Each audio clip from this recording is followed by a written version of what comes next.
I'm pulling on my driveway. We all know what that means. It's time for another drive to work. Okay, so the last couple times I've been talking all about the design of Unfinity. So this is the fourth and I think final in this series talking about the design. So I've spent a lot of time talking about how stickers got made, how attractions got made. So today is talking about sort of everything else, all the other themes.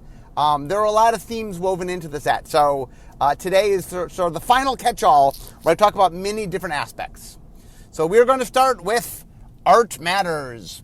So one of the things that we knew when we wanted to do stickers was one of the cool things about stickers is that we could change elements of the card. One of those elements is art. And something so in normal Magic, we are not allowed to reference art in any way. The reason for that is cards have to be, you treat cards mechanically all the same regardless of printing or language. So anything that can vary between printings can't mechanically matter.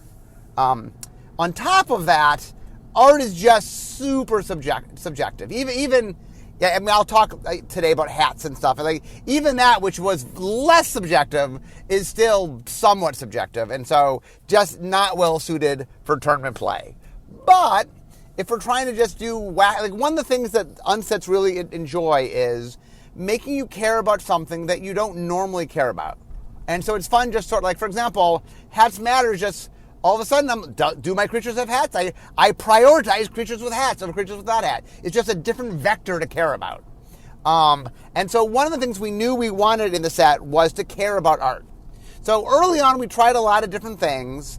And what we learned was there's a lot of subjectivity. The example I'll use is we had a card that cared about if you had, I think, something blue in the art. And we had a card, and I was like, well, I think that's purple. And they're like, well, I think it's blue. And it's a perfect example of that. Even colors, just what you identify as a color, what you see and go, oh, this is that color. That's not a constant from person to person. Yeah, there's overlaps and such. But even something like color just isn't universally accepted what shade is what color. And so the reason we ended up doing hats matter at low rarities was it was something that we could generally agree on.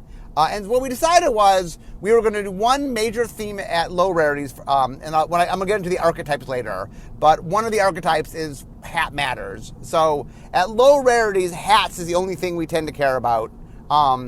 There's a few, like bar entry cares about how tall the creature is. There's a few things, but mostly it's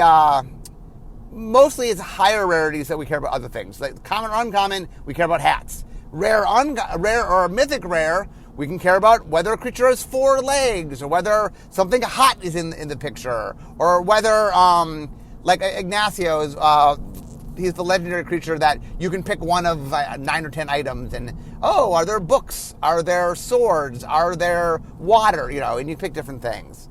So we did a lot of that, and then we also thought about how else, like I talked about bar entry a moment ago. Bar entry cares about where the head of the creature is positioned in the frame. And once again, that's a very different thing to care about. So, it sort of says, now I have to care about sort of how it's pictured. Is the creature high in the frame, low in the frame? You never cared about that before, but we could care about that in an unset. We also, for example, because we had stickers that had art on them, we played around a lot with how do we care about art stickers mechanically. And Chris Mooney wrote an article where he posted some pictures of cards we didn't end up using. We didn't end up using 2 of the cards. Jugglebot cares about having small things because he's trying to juggle as many art stickers as possible. And Aquarium cares about big stickers because you're trying to cover cracks. So the bigger the sticker, the more crack it can cover. But anyway, so there's a theme of art matters in the set, and like I say, hat matters is the connecting archetypal theme, but there's a lot of caring about art in ways that are fun. Next, name matters. So another thing, like I said before, the reason names. So in normal Magic can care about if a card is a certain name. So Muscle Burst can look for Diligent Farmhand in the graveyard. Or a certain, Keeper of Cookies can look for Kukis and stuff like that. or I say Kukis click for keep from Kukis. So you can care about whether a particular card is there, and there's things like Pithing Needle where you can name a card, and then that has an effect on that name. But in normal Magic, it is just really a matter of, is it that name or is it that name? It can look for the name as a whole. The thing that normal Magic can't do is care about qualities of a name. How many words in the name? What does it start with? What letters are in it? And that is prime unterritory. So something we've taken advantage of in the past. Cards like Doubleheader, which bounces 2-word cards and such like that. And there was Word Mail that cares about how many words in the creature that is enchanting, stuff like that.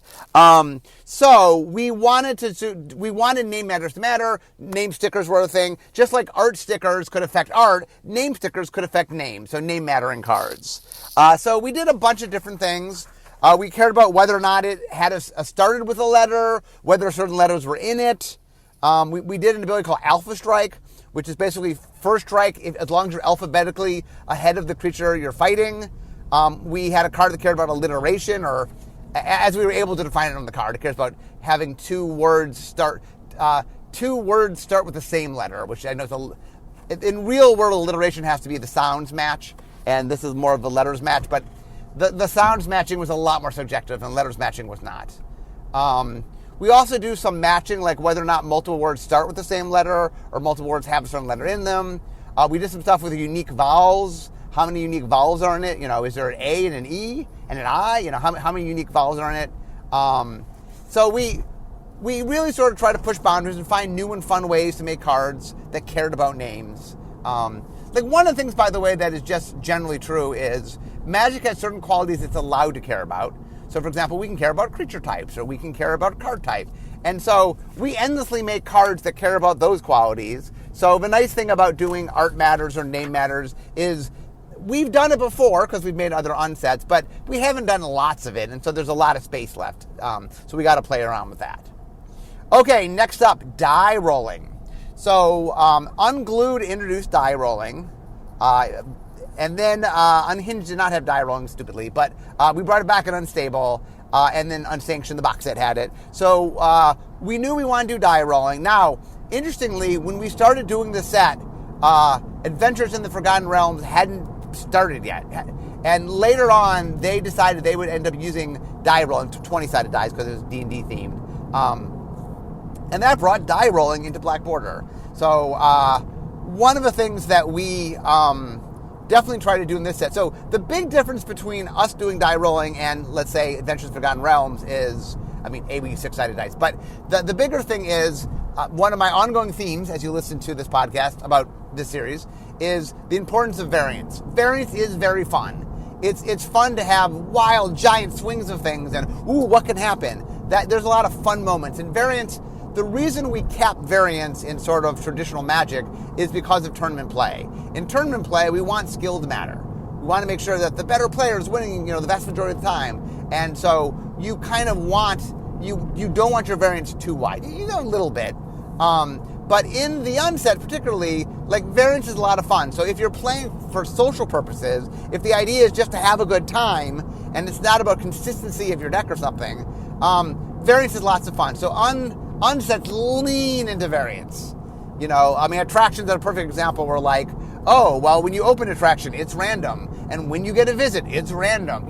There's a lot of things in there that really make it very, very different. That if I'm playing attractions, just game to game, they're wildly different. Anyway, what that means for dice rolling is it allows us to really push boundaries of what we can do with dice. There's a lot of things we can make that traditionally a normal, not unset, might have trouble making some of those cards. Okay, so things you can do with die rolling. You can re-roll the die. You can roll an additional die. You can adjust the die. Usually it goes up or down by 1. You can trigger when you roll any die. You can trigger when you roll a certain number of dies. You can trigger when you roll a certain result on a die. We can do gating where you can't do things unless you've rolled some number of dice. You can have die banking. That's like Vidalcan Squirrel Whacker, where you roll 2 dice for power and toughness, and then if you later on you can swap one of the die rolls for that for one of the things you rolled. There also is Centaur of Attention, which is sort of, you bank dice on it and then you're trying to match the dice. But die banking means you can roll dice and then leave them on the card, and that has some mechanical meaning of somehow. Dice thresholds. In fact, I'll get into it, but one of the archetypes wants you to roll a lot of dice. So there's a bunch of cards that say, hey, if you've ever rolled 3 or more dice, something happens. There's different outcomes. So there's cards that care about, when you roll a die. There's cards that care about, like, sometimes there's effects that happen when you roll dice, and there's some effects that stop happening when you roll a die. Like Drop Tower, you're flying until somebody rolls a 1 during your turn. So you can, also we can do, there's some cards where you roll a die and only certain numbers will trigger. Like Sproing cares about scrying if you roll 1 through 3. Or disappointed vampire? A disappointed customer. You roll and it depends what you roll, how much life you lose. Or there's like the non-human cannonball that does damage to you when it dies, but you roll a die, and maybe if you roll high enough, it won't, because it only does, I think, 1 to 4. So there's that kind of die rolling where a limited number of dice do something, the rest don't do something. But anyway, like, one of the things that we definitely wanted to do was we really wanted to sort of map the space and play around. And another fun thing is, because we ended up making cards eternal, almost all of it, not all, but almost all of the dice rolling cards are eternal. So if you enjoy the die rolling shenanigans from Adventure Forgotten Realm or Commander Legends, Baldur's Gate, there's more stuff. There's a lot more card interaction. If you enjoy messing around with dice, there's a lot of dice interaction going on. Next, what I'll call environmental influence. What that means by it is, I'd like the idea, like, one of the things we're looking for is ways to create variants. So one of the neat ways to make variants, so in the past, we've made cards that care about, is it day or night, or what time of day is it, or just factors external to the game itself.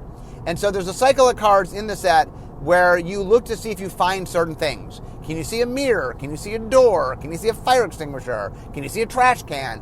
It's like where you play will vary what the effect is. So if you play at home and then go play at your local store, there are cards that will just work differently. That the locale itself, that the environment can change the nature of how the card works. And that was quite exciting. Okay, next up, outside assistance. Okay, so continuing on with our theme of variance mattering and finding different ways to do variance, one of the things we tried in Unstable was getting outside people to influence things. And the reason that came about was I was trying to figure out ways that created variance that gave you some ability to interact with it, but there was something that was sort of fun. Like, so one of the things that I did a whole article on this, a concept I call narrative equity. So what narrative equity says is, when people do activities, one of the things they value is those activities producing stories, meaning things they can then share later in their life. And there's a lot of value of making a good story. That people really, like, if something happens and then they're going to tell that story many times in their life, they've gained something. There's a thing they got. And so narrative equity says that when you're making a game, if you can do things that really generate stories and become this part of someone's life in a way that they'll share later on, very valuable. And all Magic tries to do that. Narrative equity is something we want to do in all Magic. But unsets have a leg up, and that we can ask you to do some pretty crazy stuff. And so there's a lot of things that are going on in the set that do that. And I will get to some of them later on. But right now, let's talk about outside assistance. So we liked the idea that you went and talked to somebody. And the neat thing about talking to somebody is it's not completely variable like a die roll. I mean, we have cards that affect die rolling. But because the interesting thing is, let's say, there's a card in Unstable, like, do you like squirrels? Well, pick someone you think would like squirrels. Like, you can try to pick someone that might give you the answer you wanted. So we decided to take it to the next level in this thing. So we played with some more outside assistance, and mostly the ones in Unstable was a simple question, either like yes or no, or pick a card. And then at high rarity, we had there was a variant on where you take over the turn. what we call it, Mindslaver. They call it the Kindslaver.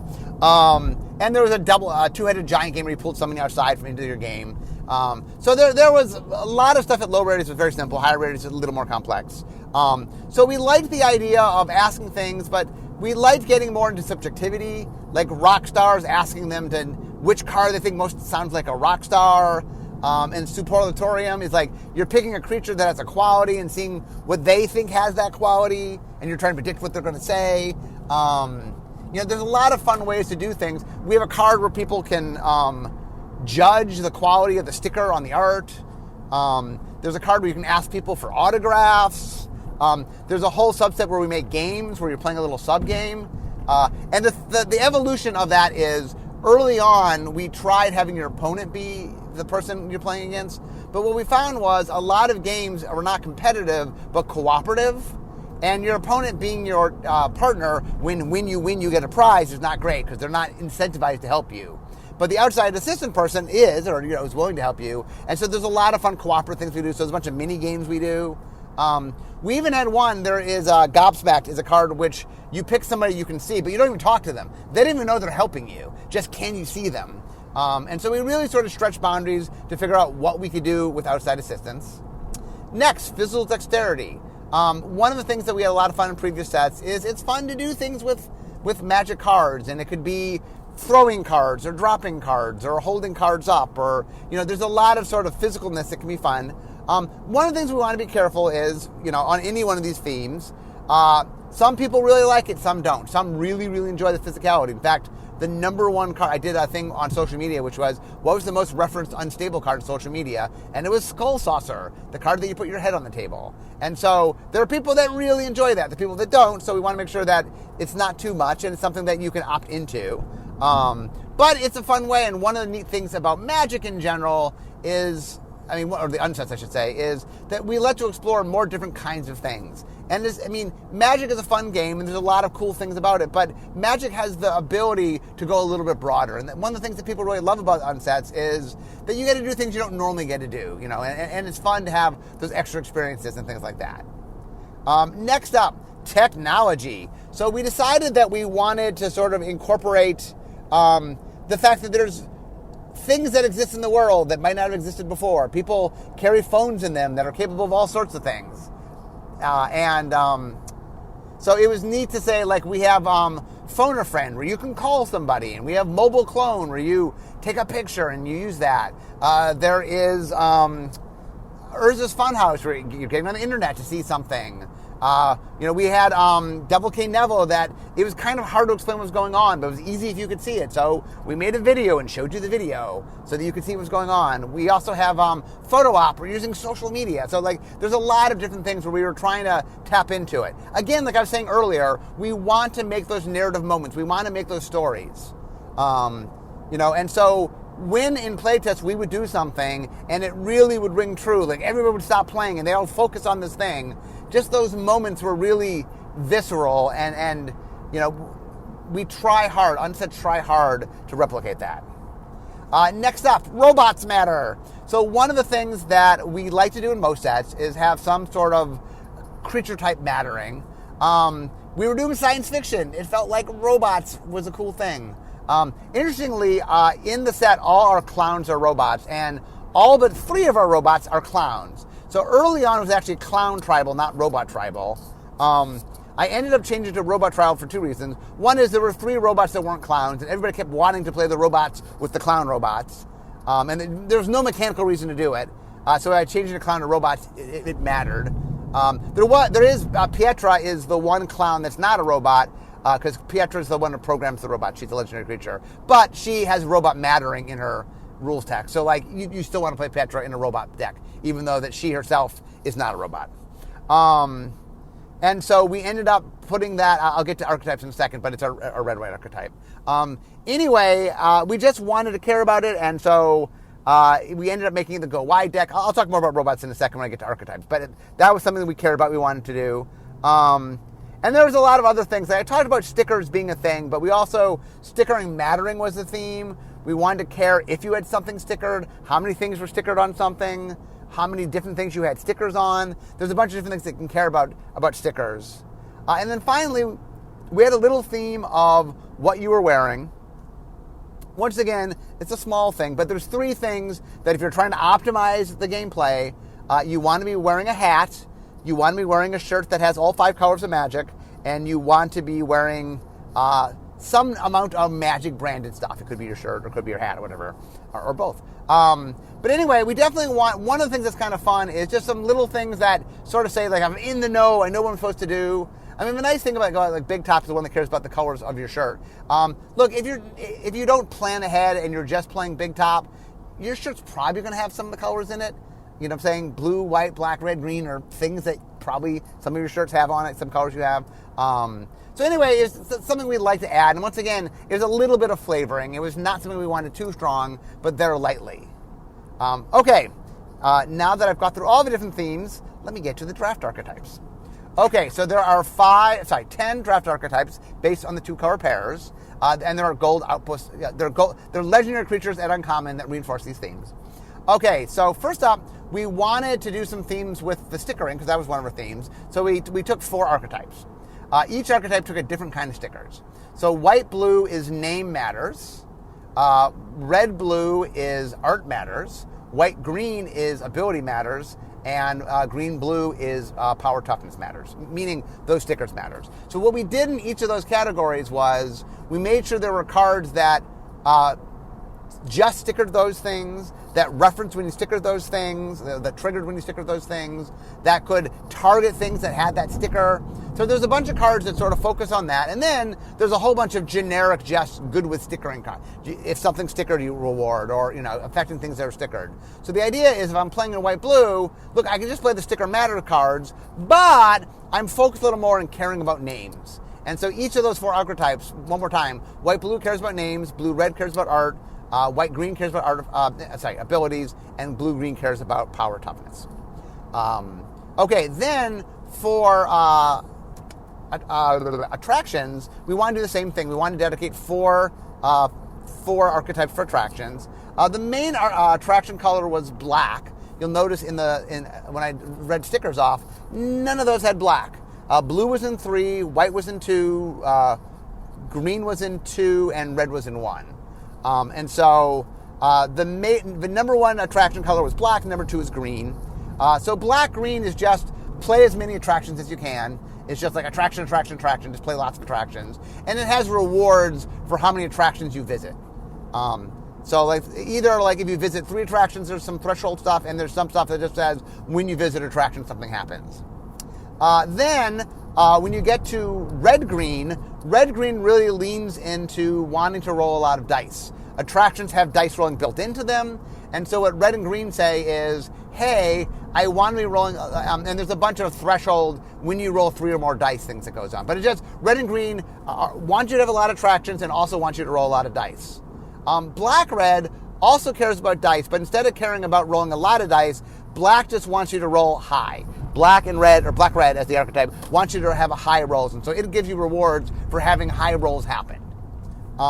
Then blue-black is, blue and black are the 2 colors that most manipulate dice. Blue can re-roll dice, can add dice once you pick one. Black can adjust dice up and 1, and this is all unstable to this as well, and did actually unglued. Anyway, so blue-black is more about trying to pinpoint what you want. It has die rolling, it has attractions, but you're trying to justify and get exactly what you want. You want to roll what you need to visit the attractions you want. You want to roll what you need to get the effects out of your cards that you want. And those cards, the blue and black have more cards that care about rolling a specific number, for example. Okay, and that leaves us 2 last things. So white-red, I mentioned briefly. White-red is our creature type mattering archetype, and that is robots. It's a go-wide robot deck. You want to play a lot of robots. Robots have a little bit of a die-rolling theme because they're attractions. There's a little bit of attraction theme. Not attraction, sorry. They're artifacts, so there's a little bit of artifact theme. And it's just they are, there's token making. There's a number of cards that make robot tokens. There's a bunch of cards that enhance, there are a number of cards that make robots better. There's a bunch of cards that sort of trigger off some robot things. But basically, you're playing red-white, you're playing robots. Get a lot of robots. Get Pietra if you can. She's the the one that controls robots and gives them +1/+1. She makes and programs the robots. Finally, white black. So we wanted to do one Art Matters theme, and like I said earlier, we sort of centered on hats. We played around in hats for a while, and we ended up deciding to have a recursion theme with hats. So one of the neat things, black and white overlap in recursion. And one of the themes we played into with hats was a lot of the stickers are hats. In fact, I believe somewhere about 2/3 of the stickers are hats. I think if you open up 3 boosters, like if you're drafting, that on average you'll get about 2 hats. It might be a smidgen under 2 hats, but it's close to 2 hats. And the idea is that some of your things can naturally have hats, and white and black have a little bit more hats than normal. In fact, one of the funny stories is I get the set designer has a little bit of ability to talk to the art director, and when we see sketches and saying, oh, can we tweak this or tweak that?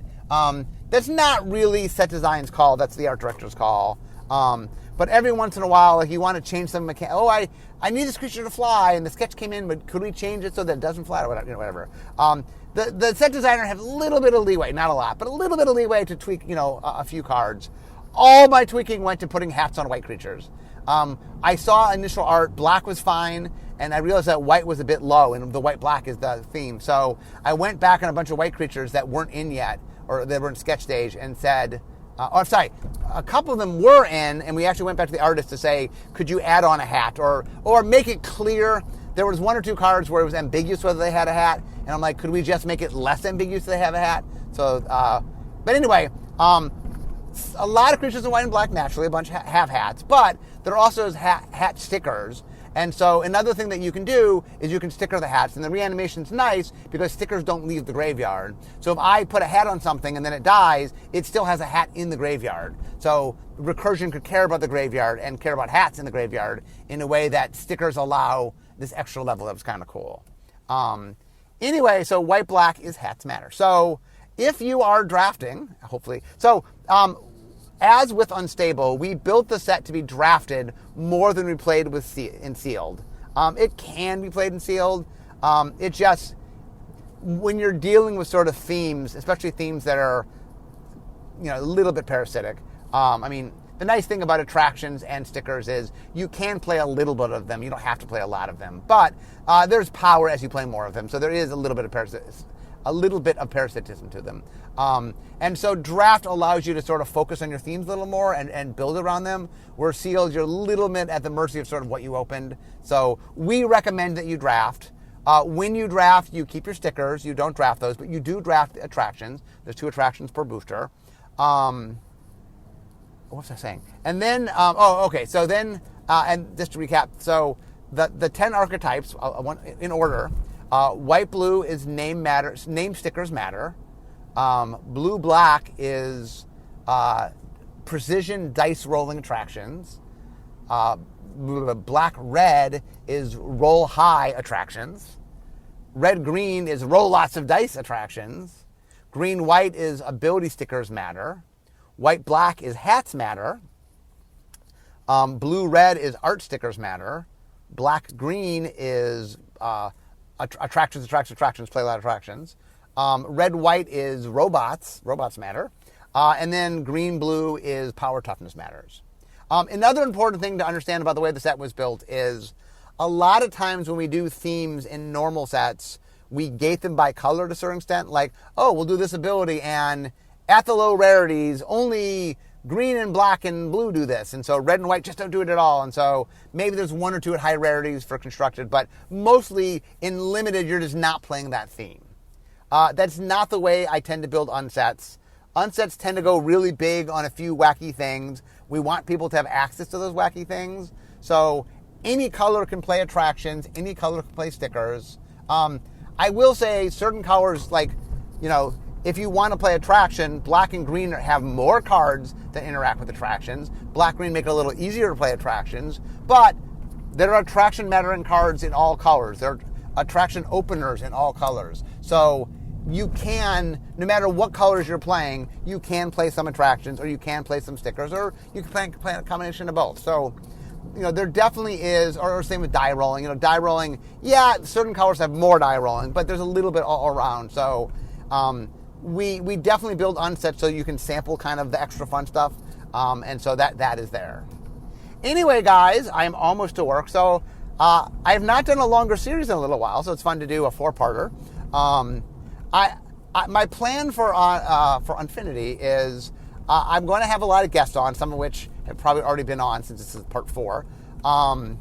So talking with people that I worked with on it, and probably because this is something that I worked on all the way through, I will have some topics in which the topic is not about Unfinity necessarily, but because I can use Unfinity as a model, and because I can talk very definitively about all the way through the process, I'm sure Unfinity will be the source material for some topics of other things. Anyway, guys, I'm now literally driving into the parking lot. I really do love talking about Magic, but I especially love talking about the unsets because they're my babies, and it is... This was a special set in that I really got a chance to see it all the way through. Well, I'm very, very, very familiar with early part of design, and it's not that I have no experience with late part of design. I've been on a lot of development teams. This was the first time I ran it all the way through, and so there's a lot of things that you have to do. In fact, it's interesting. Maybe one of the things I'll do one of these days is I'll do a thing on set design where I talk about my lessons from set design. Maybe that'd be a cool thing to do. Anyway, guys, I am parked at work, so we all know what that means. It means the end of my drive to work. So instead of talking magic, it's time for me to be making magic. Hope you guys enjoyed all the Unfinity talk, and I'll see you next time. Bye-bye.